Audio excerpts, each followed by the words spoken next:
Welcome to Sparking Success with Aaron Opalewski. Aaron brings you conversations that spark innovation, cultivate leadership skills, and pave the way for your business success. In each episode, we delve into the dynamic world of business and leadership, exploring strategies, insights, and success stories that fuel your professional journey. Hi, everyone. Welcome to Sparking Success. Today, we have my good friend, Brent Orsuga, on the podcast with us. Brent, how are you today? Good. Glad to be here. It's always good around with you. Good. I want to give, I know Brent well, but I want to give a quick intro and bio on him, and then we'll get right into it. So here we go. So Brent is the top-rated logistics and supply chain recruiter. He's a 7-figure entrepreneur and founder of the award-winning talent advisory firm, Pinnacle Growth Advisors. His skill at matching high performers with the right organizations has led him to place thousands of successful hires, not hundreds, thousands of successful hires. We're going to get into that. He's been named the top CEO in Phoenix, top 100 CEOs in Phoenix, and the company was recognized by Inc. magazine as a power partner, as well as a 2-time Southwest region fastest growing company, along with being a 2023 Inc. 5000 recipient. As a speaker and podcast guest, Brent advocates for the power of proactivity in recruiting, interviewing, hiring, and the retention phases of your business. Brent, welcome to the show. Thanks again. Excited. Yeah, man, it's great to have you on. Quick story on how Brent and I met. We met through the RTA Syndicate. Doesn't feel like it was this long ago, but we're coming up. It's been just a little bit over 2 years since we've known each other.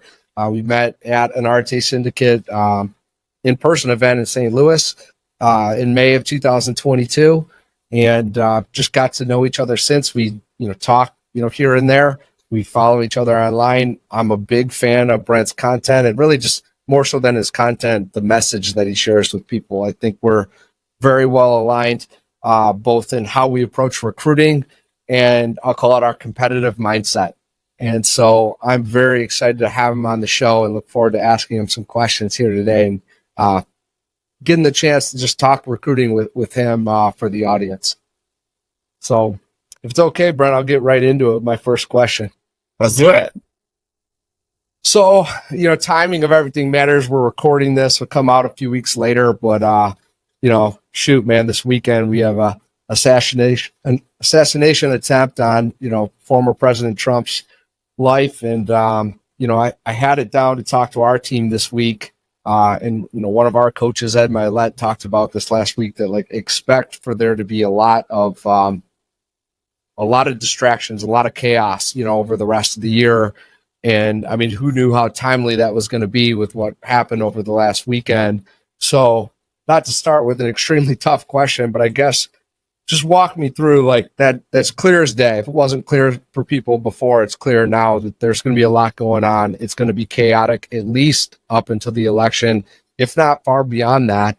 So from a business sense and just a mindset approach, how do you recommend people go about their day, their business? Like how do you work through some of this stuff in normal day life, in your opinion? Yeah, it's really simple. 3 words. Control the controllables.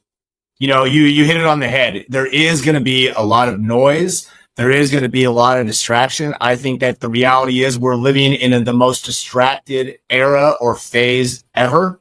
There is a mass consumption of inbound activity. A lot of it is not good stuff, right? So I think what you and I have been taught, and more importantly, what we implement is, again, control the controllables. You can control so much more than you actually think. I can control what I put in my mouth. I can control if I'm working out or not. I can control my household to a degree. I can control my activity, which is the number one thing that you want. It's inputs and outputs. People overcomplicate this stuff, right? Then I can control my daily activity, the amount of calls that I'm having, the amount of outreach. Those are all things that I can control. It's what I call playing offense. It's how I live life. Me and you are both basketball guys. I'm not a defensive guy, but I'll come at your throat at offense all day long. I've now resonated or implemented that in business. That's all this is. When you have a world that we live in where it's constant stuff coming at you, usually negative, you really fall into one or two categories. It is somebody that is going to let that consume them, right? They're taking it in. And all of a sudden, once you consume, it starts to become a little more real. It consumes your mind. Or you have got to have the ability to block it out, mute the noise. And one thing that I heard last week is I'm not immune to it. I know what's going on, but I might give it, like Ed said, 2 to 8 minutes. And there's a big difference between acquiring knowledge and information and listening to opinions. See, I don't listen to opinions. I'll gather the information and make my own opinions and then tackle my day from there. Well said, man. That's very well said. Okay. Now, similar question. Let's focus specifically on the recruiting industry, though. So we were talking about, before we recorded, we were talking a little bit about the state of the industry, some things that we're seeing. We're halfway point through the year, past it now. I mean, before you know it, we're going to be through the month of July. If you're in the recruiting industry, how do you approach this climate? Like, what are you doing with clients? What are you doing with candidates right now? What's your suggestions for people in the industry? Well, I think that there's a couple of things to touch on here that I think are very important to recruiters in general. Number one, I think a lot of recruiters underestimate the amount of activity that they need in order to have what I'm going to call big wins. And when I'm talking about activity, I'm going to break it down to 2 simple areas, whether that be business development, whether you're in that seat or running a full desk, or honestly, the amount of people that you have got to have in process.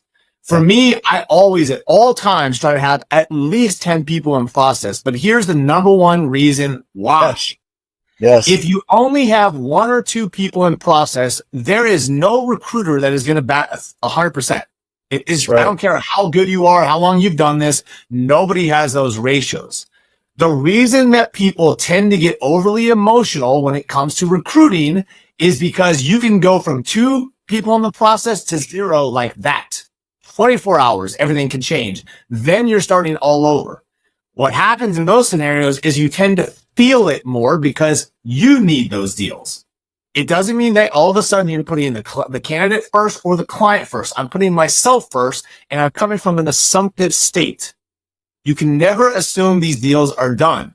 When you have a big enough pipeline, I don't care if I have 2 that fall off because I'm focused on the other eight and then rebooting that pipeline to always have consistency.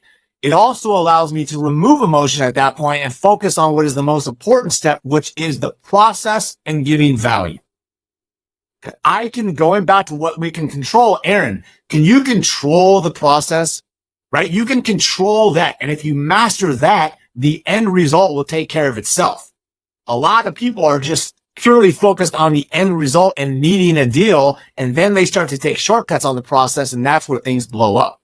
You're 1 step ahead of yourself. Yeah, that's well said. I know you and I have texted back and forth on the in-process topic, and I mean, it's number 1 that we're talking about. It's going to be a part of my talk when we do Ben's event. It's going to be a key piece of that talk. But you just nailed it on the head. Like, you have to have the right amount in your pipeline to handle things the right way. That's how you do this job the right way. And if you do not have enough in process, you're going to fail at some point. You can get lucky, you can get a deal here or there, but you're not going to be consistent, and you're not going to really approach things the right way with clientele. Furthermore, you talked about you can control getting stuff in process. And I always have this conversation with recruiters that start to go, because I think your mindset's the foundation of your excellence, right? That's where you're going to get your excellence. It starts with your mindset. And so the recruiter or the account manager that's like, well, this person has this account and things flow like this, and, they have it easier than I do. And, I have the luxury of doing this for almost 17 years. And in a lot of our instances have touched, some of our accounts at one point in some way. So the opportunity becomes to tell the story of like, hey, that relationship that you see that's moving so seamlessly that way, it didn't start there, or that was built through reps, through conversations, through meetings, and like face-to-face on site, with the clients, walking through how to do this optimally, and you build that process with the client. Like, so it's not like you get a new client and that all falls in your lap. This is something that you're building with the client as you go. And that's the difference. I think that's a big difference in the industry right now between people that are playing in recruiting or had some success maybe in 22 compared to like what it really takes long term to succeed and do this at an art form level. Well, and I think the biggest question that I would ask myself, because you use a key word, which is the essence of recruiting, which is relationship. Here's the thing that I would ask myself, no matter what I see. Bottom line, am I a partner or a vendor? Because you will be treated accordingly. Let me explain the biggest difference in the two. Number one, when I am a partner, I am a trusted extension of the company that has come to me for help. That means, like you said, I may put in extra effort to go see them. I'd be jumping on multiple calls. I'm understanding all the layers of leadership. Honestly, I'm probably asking 1,000 questions to understand exactly what this place is. When I'm a vendor, all I'm doing is taking a job description, going under an assumptive state, trying to get activity. I don't really know enough about them to be dangerous. Then all of a sudden I'm going to the market and I'm trying to sell somebody on something I don't even know. Aaron, how many times have you heard me talk about there's a lot of recruiters that are telling people how great a restaurant is they've never eaten at? Where you and I and every high performing recruiter that I know is dangerous is we know these clients inside and out. And a lot of times too, it's not just about the business aspect. I know their sports teams. I know how many kids they have. I know where they went to college. I know all these little hacks that I can tap into when I need. How many clients do you have that when their certain sports team wins or loses, you're sending a text, right? That is not a vendor relationship. What people discount is all these little things compounded over years and years and years mixed in with results is where you stand out and separate. Yeah, and I think you just nailed this is something that we've done very well in pockets. And as we've scaled, it's also probably the number one thing that we struggle with to scale. And so how do we counteract that? Well, it's by showing, podcasts like this to our team, but it's about having the conversations over and over, like making it a part of our training and sharing the stories of success. I'm like, guys, like this is how this is done. This is how you build this up. It's not done overnight. It's a compounding long-term relationship, and it's a mix of results and getting to know the client. So that's really well said. Well, I want to stay there too, Aaron, for a second, because the first and foremost, most important thing is getting results, right? Because your confidence is going to come through those results. The confidence, not only internally, but externally from the client and wanting to even give you more opportunities is from the results. So I think you have a lot of people too that just go out there and just want to get business. They're trying to gather logos, but if they're not producing, what's the point? You have a real small window to perform with these companies because I guarantee almost every company that we've all interacted with have probably had more bad than good experiences with recruiters. When I sit here and talk about, I don't think there's ever been an easier time to win, to stand out, whatever. A lot of it also has to do with your internal standards and expectations that you have in order to perform at such a high level. There's two questions that I always ask even my people as they present me folks. Number one, is this somebody that the company could not find on their own? And number two, is this somebody that they would pay a premium for? For Great me question. to go send somebody unemployed off of Indeed, am I either checking either one of those boxes off? Probably not. Where you're going to provide the most value to the market, and the market will always come back for value, is in hand delivering something that they're like, wow, how did you get that person in front of us? And as recruiters, how often are you doing that? Yeah. Amen. That's spot on. I mean, that's what we need to do. Let's take it here. That kind of leans into my viewpoint on how like to view the tech tools, right? That are out there within recruiting. All kinds of different opinions on this topic. I have mine. I'd like to hear yours. I feel like even just hearing you say that, it's going to be similar. But what's your viewpoint on AI or any of the tech tools kind of coming in and disrupting the recruiting space? Look, this is a people business. We as recruiters have the only product that has a brain. Insurance doesn't have a brain. Mortgages don't have a brain. Medical devices can't talk and go speak to their wife when they're about to make a life change, right? We have the only product. So while there's going to be technology that comes in that is going to benefit us from what I'm going to call a contact sport, right? It might be able to tap shoulders. I love automation. It's real. You will embrace it. There is nothing that will replace the human interaction. Aaron, in your career, think how many people you have gotten to make a change and you've never met these people. You've been able to have them go quit their job just through the trust and rapport that you built over the phone with somebody. That is a skill set that no robot can do. Because you know why? How many conversations have you had to coach somebody, talk to them about the emotion of a change, prep them for what's going to happen in the interview and the exit, right? Let me tell you exactly what's going to happen when you go in there and tell your boss of 7 years that you're out. Mm-hmm. Because you and I can do everything for somebody, but that situation. Right. You tell me an AI robot that can coach somebody from that. Yeah, I think we feel similar. It's like the stuff that we're talking about. I think it's so important for recruiters to listen to this stuff because the posting and praying, I'll call it, is going to be gone. It's going to be gone. It's still a slight tool right now. And it's something that we're talking with our people about, especially the newer recruiters a lot. Like, hey, guys, this is a tool on your belt, but it's a tool of diminishing returns. You need to work on the art of recruiting, the nuance areas that actually make you unique and valuable to the situation, and we're covering them right here. I could be wrong, we'll see, but you can't convince me that the pre-framing of how to talk through a great looking candidate that was proactively looking, right? They're passively looking and you're hunting them out, like they didn't even know that they were looking. You're hunting them and then you start to prep them and walk through the scenario of a counteroffer with them. You can't tell me that AI is going to get that right. Yeah. At least I maybe that's my lack of understanding, but I'm willing to go all in on people on that. And I guess we'll see where the chips fall.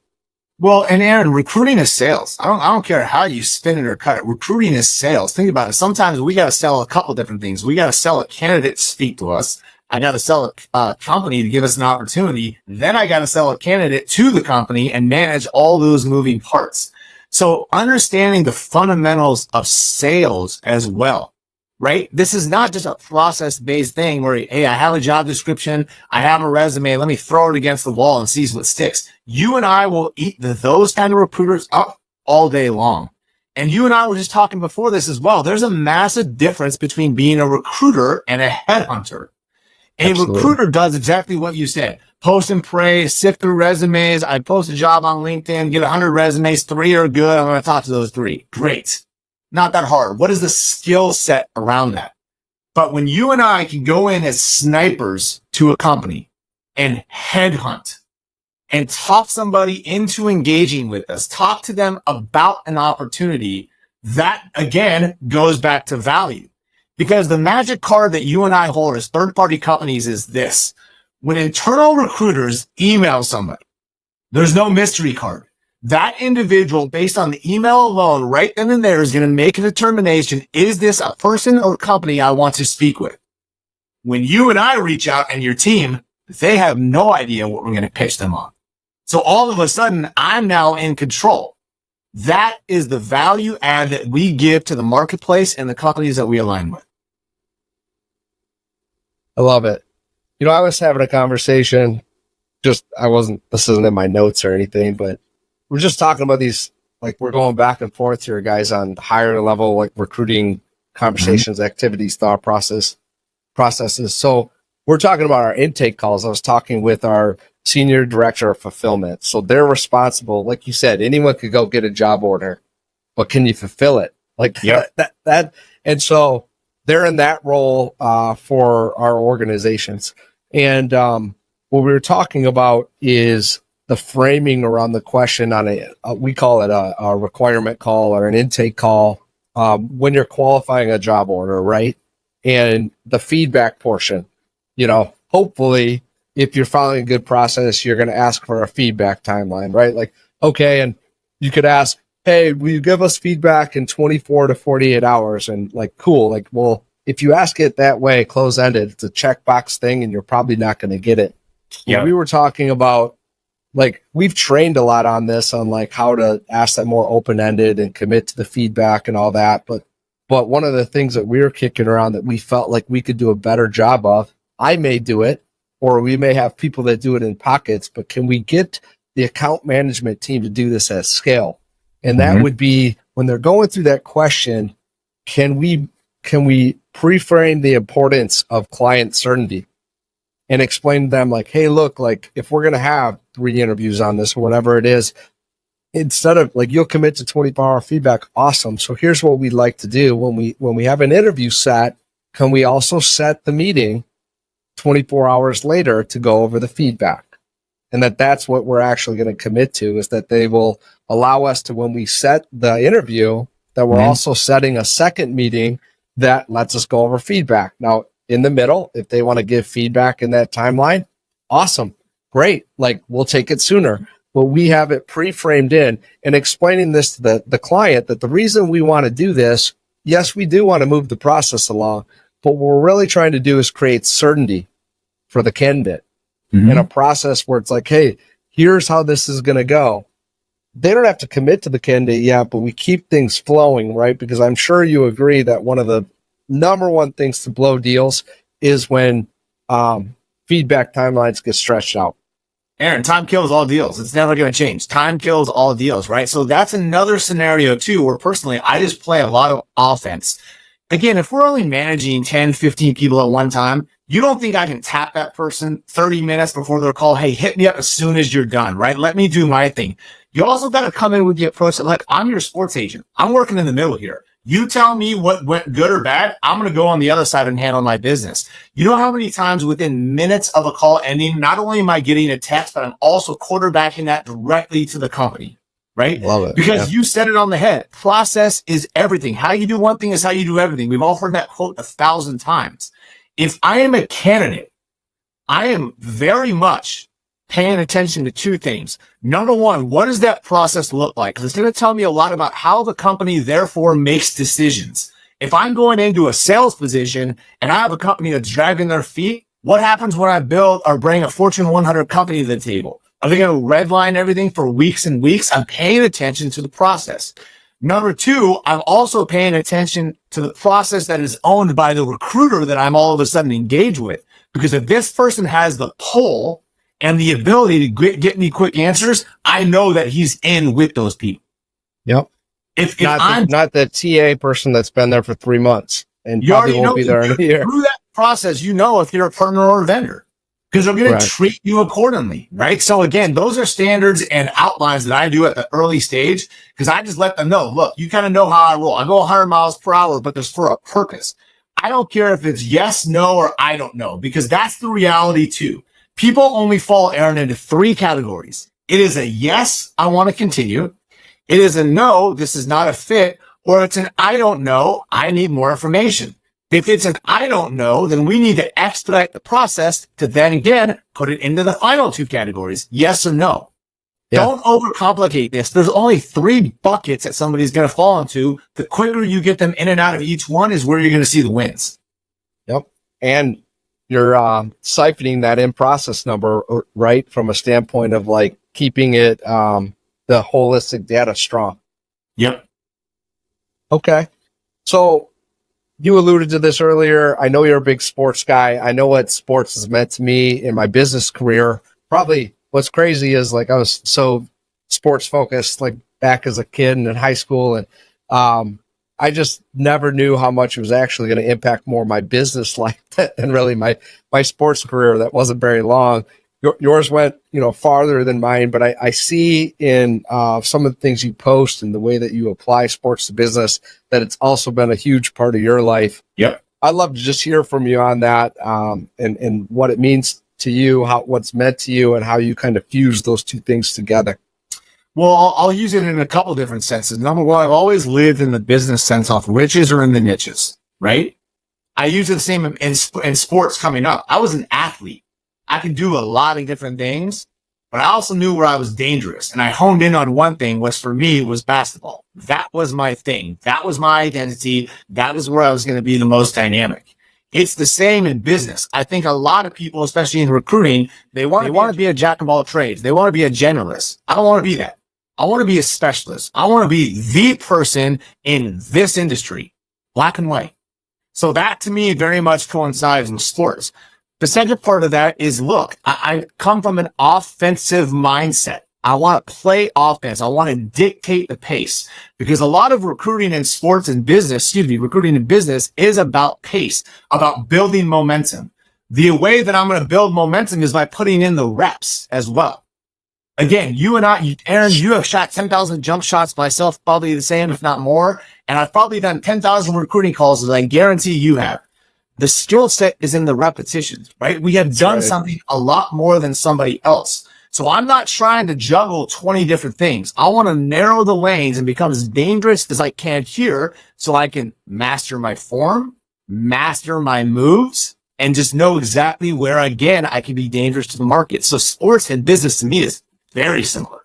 Or you're going to have a very passive approach where you're not working on your skills. I'm just kind of sitting in the corner waiting for somebody to pass me the ball. If I only get 2 shots a game, am I really going to be dynamic? No. Full press, accurate throat, full throttle all the time, man. That's how I live life. I love it. Okay, so tell us about, you got an event coming up in September with Donnie Gupton. Tell us about that. Yeah, look, I mean, you and I both, I think, are what I'm going to call lifelong students. We always want to learn. I always want to get better. And I think even where you and I have gravitated is because, in essence, we speak the same language. So for myself, as an example, I'm a part of EO, Entrepreneurs Organization, have a lot of buddies in YPO, many of these groups, Vistage, there's a lot of this stuff out there. It's one thing to understand angles and dynamics for people in construction, finance advisors, multifamily. I love seeing their lens. Sure. But when I really want to hone in on something, I want to talk to a recruiter. How many times have I texted you over the year? Hey, Aaron, what would you do in this situation? You know why? Because you get it. I don't have to explain it. You get it. So what I realized too is there's not really anything like that. You and I have found the value in RTA. That's going to come from a high level entrepreneurship, and also people that don't just want to hear it, but actually implement it. That's probably what resonates us, or gravitates us more towards that. Who's doing that in recruiting? Who's putting together any kind of mastermind, workshop, or high performers? I only want to build a dynamic room. Not only do I want to be able to teach some things that I've gone through firsthand, more importantly, I want to learn from others. So that's what Donnie and I are trying to accomplish. He coaches hundreds of third-party recruiting agencies, understands all their pain points, and I've lived it. I built this from a bedroom with nothing to where we are now. That, to me, is a dangerous 1-2 combo. Yeah, I've had the opportunity to talk to Donnie a few times, and I have talked to you more than I've talked to him, but I think that's a great combo, and I'm excited for you guys, and I highly recommend checking out the event, especially if you're looking for a way to kind of grow your business. Like let's talk about, I would say if someone's started, let's just say you started in 22 or 21 or, post COVID time, and you had some success and now you're seeing some roadblocks.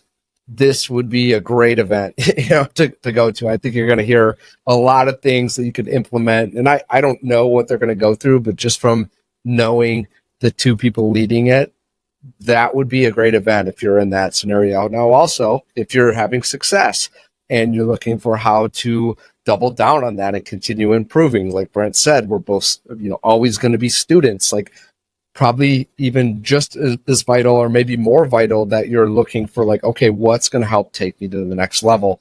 And I'm confident there'll be nuggets in this program. Yeah, and look, iron sharpens iron. You know what I mean? One of the biggest things I love to do right now is I love watching these Team USA basketball scrimmages. Can you imagine that intensity? Can you imagine how good these guys are going to get walking away from that, right? Not just the bond, but more importantly, what they're going against the best of the best. Even in business, why would you not want to do that? Why would you not want to sharpen the axe? But here's one of the biggest things that, you touched on this earlier. This is not just about automation and CRMs and, ATS systems that we're using. This is about this, because as you said, if this isn't right, nothing else matters.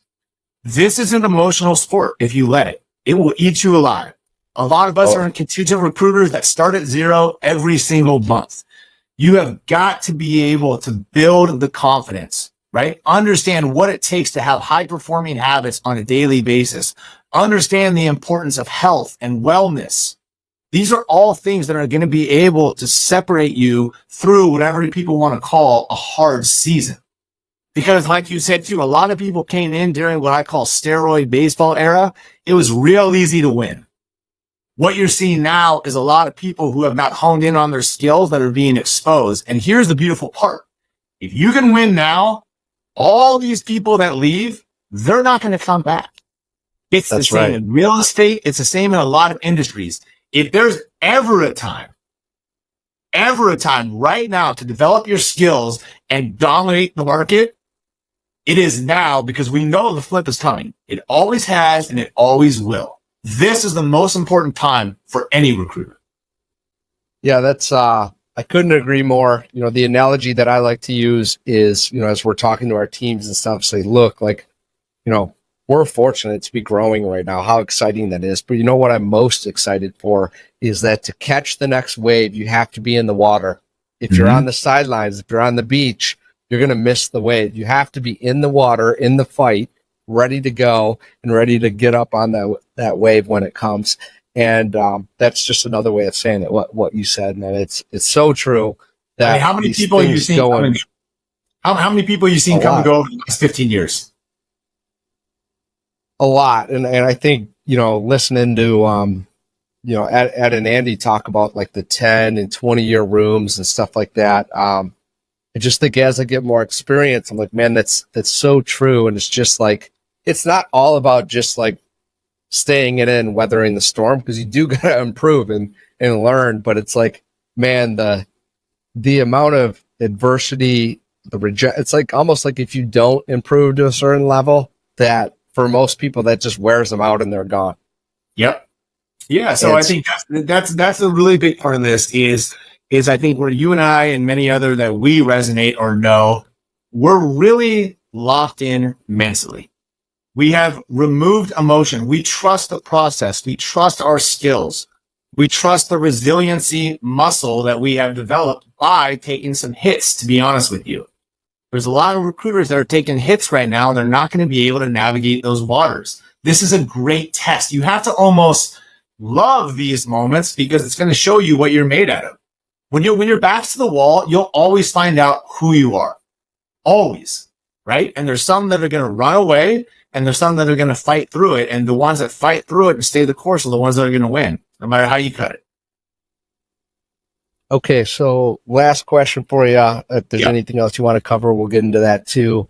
But we're both going to be speaking at Ben's event, Ben Mina's event that's coming up. I think I'm opening and you're closing the event, so that's kind of cool. Nice. You don't have to give away everything, but one, I'm curious, and two, for the audience, and if you're not planning to attend, you should absolutely attend that. But what are some topics you plan to cover in that? With that time of year, I think that it's really going to boil into the focus part, because again, that's going to be going into the latter part of Q3, Q4, where, there's going to be a lot of people that even allow what I'm going to call pauses. There's a lot of people that, I just kind of want to wait and see. I want to see what happens in November. I want to see who gets that seats. That is, again, playing a very passive defensive stance. Yeah. I hope people do that, because I'm going to run right past you and lap you all day long. So there's always got to be this mindset, offense, I'm in control, and all those things. So that's going to be a really big part of what I'm going to talk about, is just the ability to mute the noise and focus. Because again, I think this year, more than any other, it is going to be essential, because you're going to have a lot of people that can't get their head out of their phones. They're being consumed with a lot of negativity. And if you can just put blinders on and stay positive and stay the course, I think this is a massive opportunity to lap some boats. I really, really do. And what you said is so important there if you're in recruiting. I think generally in business, right? These are great principles for generally in business, but I just know this to be true in recruiting because I've been through the cycles, multiple times. And, you look at Q4 in general for recruiting and the excuses start to come in because you got like basically the way I look at it and something I think, we had a ton of success last year, but I was critical of our last 45 days. Because I don't think at scale, we did a good enough job in those last 45 days. And so I feel like we've addressed that. It shows in that we've continued to grow this year, but like more work to do every day. And it's like, we'll see as we approach that timeline. But there's always reasons not to do things. And there's always excuses that you can come up with to kind of like, oh yeah, we'll get to that like later on down the line. And I don't think it's ever going to be more important than as we come through the second half of this year in the recruiting industry. But the people that power through that and focus on their activity, and I'll call it attacking the process, they're going to win. They're going to win big. Ask me how I know. It's made me tens of millions of dollars at this point. And so it's groundbreaking advice. If you haven't experienced that yet, well, you got to do the work. And that's what it comes down to. Here's another thing that I'm really big on reverse engineering. I was just looking something up. We live as recruiters off of Mondays. Those are start dates. Call it what it is, right? If you really look at the calendar, I say the last Monday for a start might even be December 9th. Is somebody really going to start on the 16th? No, they're not going to start on the 23rd. They're not going to start on the 30th. So all of a sudden, I just Googled how many Mondays until December 9th? 22. Okay. So that means I'm realizing I only have 22, in theory, opportunities to win. So if you really, I don't even want to scare people with that, but I want to enlighten them the importance of playing offense. Every week, that number is going to go down. Here's the also reality. When we're filming this, Aaron, we're already in August. With anybody we talk to right now, people underestimate the amount of activity and how quickly these Mondays come. Yeah. By the time this goes out, there might only be 19 or 20 Mondays left. What are you going to do about it to maximize those? It's all about urgency and moving through the process. And that is a key word. Urgency, offense, proactiveness, all these things. You will get eaten alive if you're sitting back as a passive recruiter waiting for things to fall in your lap. It is not the season for that. Couldn't agree more. Well, Brent, thanks for coming on today, man. I could do this with you all day. I want to be respectful of your time. And I also want to save some of this for these events that we got coming up. So you got a taste, ladies and gentlemen. So please like, share. This is a great episode. If you know anyone in recruiting, or I'll just say sales in general, or any kind of performance-driven role, share this with somebody that you know that is in one of those types of roles. If you're in the logistics industry, you absolutely should get this out to other people in the industry. Brent's an expert in that space. And I hope that you'll be with us for Ben's event and for Donnie and Brent's event that's coming up in September. Thanks again, Brent. Anything else you want to share? The last thing that I would share, people, is to evaluate where they are from their energy levels as well. Recruiting is nothing more than an exchange of energy. I'm monitoring that. There's not a time right now to be monotone, to be passive, to be lackluster. Your ability to win at a high level is going to be through your ability to exchange your enthusiasm and the energy to the other parties. Check that with yourself. That's good. That's a mic drop, ladies and gentlemen. So we'll end there. Brent, thanks for coming on, man. It's great talking to you as always, and we'll see each other again soon. Thanks all. Have a good day.